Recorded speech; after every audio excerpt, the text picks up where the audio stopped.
Revelation chapter 11. Then I was given a measuring rod like a staff, and I was told, "Rise and measure the temple of God, and the altar and those who worship there. But do not measure the court outside the temple. Leave that out, for it is given over to the nations. And they will trample the holy city for 42 months. And I will grant authority to my two witnesses, and they will prophesy for 1260 days, clothed in sackcloth. These are the two olive trees and the two lampstands that stand before the Lord of the earth. And if anyone would harm them, fire pours from their mouth and consumes their foes. If anyone would harm them, this is how he is doomed to be killed. They have the power to shut the sky that no rain may fall during the days of their prophesying. And they have power over the waters to turn them into blood and to strike the earth with every kind of plague as often as they desire.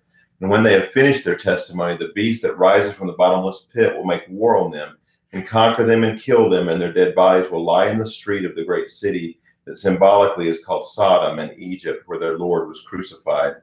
For 3.5 days, some from the peoples and the tribes and languages and nations will gaze at their dead bodies and refuse to let them be placed in a tomb, and those who dwell on the earth will rejoice over them and make merry and exchange presents, because these two prophets have been a torment to those who dwell on the earth.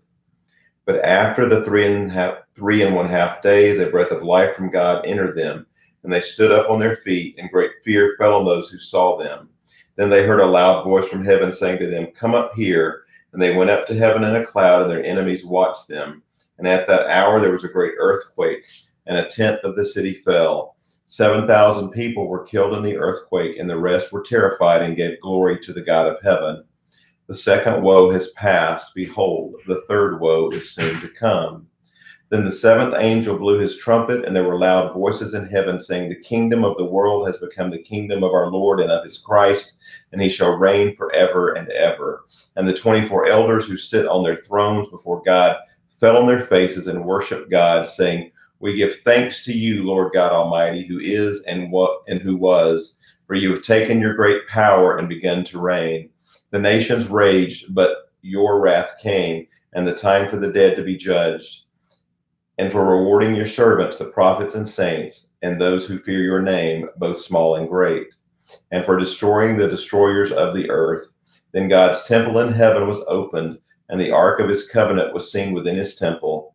There were flashes of lightning, rumblings, peals of thunder, an earthquake, and heavy hail. Chapter 12. And a great sign appeared in heaven, a woman clothed with the sun, with the moon under her feet, and on her head a crown of 12 stars. She was pregnant and was crying out in birth pains and the agony of giving birth. And another sign appeared in heaven. Behold, a great red dragon with 7 heads and 10 horns, and on his heads 7 diadems. His tail swept down 1/3 of the stars of heaven and cast them to the earth. And the dragon stood before the woman who was about to give birth, so that when she bore her child, he might devour it. She gave birth to a male child, one who is to rule all the nations with a rod of iron, but her child was caught up to God and to his throne. And the woman fled into the wilderness, where she has a place prepared by God, in which she is to be nourished for 1260 days. Now war arose in heaven, Michael and his angels fighting against the dragon. And the dragon and his angels fought back, but he was defeated, and there was no longer any place for them in heaven. And the great dragon was thrown down, that ancient serpent, who is called the devil and Satan, the deceiver of the whole world. He was thrown down to the earth, and his angels were thrown down with him. And I heard a loud voice in heaven saying, "Now the salvation and the power and the kingdom of our God and the authority of his Christ have come. For the accuser of our brothers has been thrown down, who accuses them day and night before our God.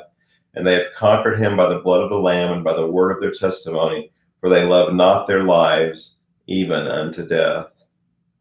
Therefore rejoice, O heavens, and you who dwell in them. But woe to you, O earth and sea, for the devil has come down to you in great wrath, because he knows that his time is short. And when the dragon saw that he had been thrown down to the earth, he pursued the woman who had given birth to the male child. But the woman was given the 2 wings of the great eagle, so that she might fly from the serpent into the wilderness, to the place where she is to be nourished for a time, and times, and half a time. The serpent poured water like a river out of his mouth after the woman, to sweep her away with a flood. But the earth came to the help of the woman, and the earth opened its mouth and swallowed the river that the dragon had poured from his mouth. Then the dragon became furious with the woman and went off to make war on the rest of her offspring, on those who keep the commandments of God and hold to the testimony of Jesus. And he stood on the sand of the sea. Chapter 13. And I saw a beast rising out of the sea with 10 horns and 7 heads, with 10 diadems on its horns and blasphemous names on its heads. And the beast that I saw was like a leopard. Its feet were like a bear's, and its mouth was like a lion's mouth.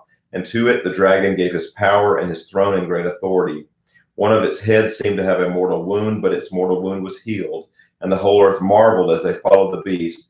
And they worshiped the dragon, for he had given his authority to the beast. And they worshiped the beast, saying, "Who is like the beast, and who can fight against it?" And the beast was given a mouth uttering haughty and blasphemous words, and it was allowed to exercise authority for 42 months. It opened its mouth to utter blasphemies against God, blaspheming his name and his dwelling, that is, those who dwell in heaven. And it was allowed to make war on the saints and to conquer them. And authority was given it over every tribe and people and language and nation, and all who dwell on earth will worship it. Everyone whose name has not been written before the foundation of the world in the book of life of the Lamb who was slain. If anyone has an ear, let him hear. If anyone is to be taken captive, to captivity he goes. If anyone is to be slain with the sword must he be slain. Here is a call for the endurance and faith of the saints. And then I saw another beast rising out of the earth. It had 2 horns like a lamb, and it spoke like a dragon. It exercises all the authority of the first beast in its presence, and makes the earth and its inhabitants worship the first beast, whose mortal wound was healed. It performs great signs, even making fire come down from heaven to earth in front of people. And by the signs that it is allowed to work in the presence of the beast, it deceives those who dwell on earth, telling them to make an image for the beast that was wounded by the sword and yet lived. And it was allowed to give breath to the image of the beast, so that the image of the beast might even speak and might cause those who would not worship the image of the beast to be slain. And it causes all, both small and great, both rich and poor, both free and slave, to be marked on the right hand or the forehead, so that no one can buy or sell unless he has the mark, that is, the name of the beast or the number of its name. This calls for wisdom. Let the one who has understanding calculate the number of the beast, for it is the number of a man, and his number is 666. Chapter 14. Then I looked, and behold, on Mount Zion stood the Lamb, and with him 144,000 who had his name and his father's name written on their foreheads. And I heard a voice from heaven like the roar of many waters, and like the sound of loud thunder. The voice I heard was like the sound of harpists playing on their harps, and they were singing a new song before the throne and before the 4 living creatures and before the elders.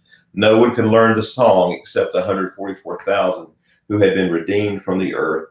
It is those who have not defiled themselves with women, for they are virgins. It is those who follow the Lamb wherever he goes. These have been redeemed from mankind as first fruits for God and the Lamb, and in their mouth no lie was found, for they are blameless. Then I saw another angel flying directly overhead with an eternal gospel to proclaim to those who dwell on earth, to every nation and tribe and language and people. And he said with a loud voice, "Fear God and give him glory, because the hour of his judgment is come, and worship him who made heaven and earth, the sea and the springs of water." Another angel, a second, followed, saying, "Fallen, asleep is Babylon the great, she who made all nations drink the wine of the passion of her sexual immorality." And another angel, a third, followed them, saying with a loud voice, "If anyone worships the beast and its images and receives a mark on his forehead or on his head, he also will drink the wine of God's wrath, poured full strength into the cup of his anger, and he will be tormented with fire and sulfur in the presence of the holy angels and in the presence of the Lamb. And the smoke of their torment goes up forever and ever, and they have no rest, day or night, these worshippers of the beast and its image, and whoever receives the mark of its name." Here is a call for the endurance of the saints, those who keep the commandments of God and their faith in Jesus. And I heard a voice from heaven saying, "Write this, blessed are the dead who die in the Lord from now on. Blessed indeed, says the Spirit, that they may rest from their labors, for their deeds follow them." Then I looked, and behold, a white cloud, and seated on the cloud one like a son of man, with a golden crown on his head, and a sharp sickle in his hand. And another angel came out of the temple, calling with a loud voice to him who sat on the cloud, "Put in your sickle and reap, for the hour to reap has come, so the harvest of the earth is fully ripe." So he who sat on the cloud swung his sickle across the earth, and the earth was reaped.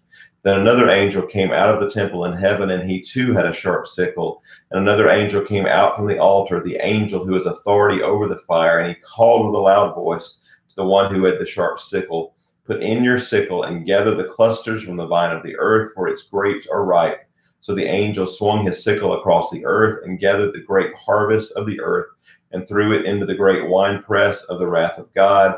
And the winepress was trodden outside the city, and blood flowed from the winepress as high as a horse's bridle for 1,600 stadia. This concludes chapter 14 of the book of Revelation.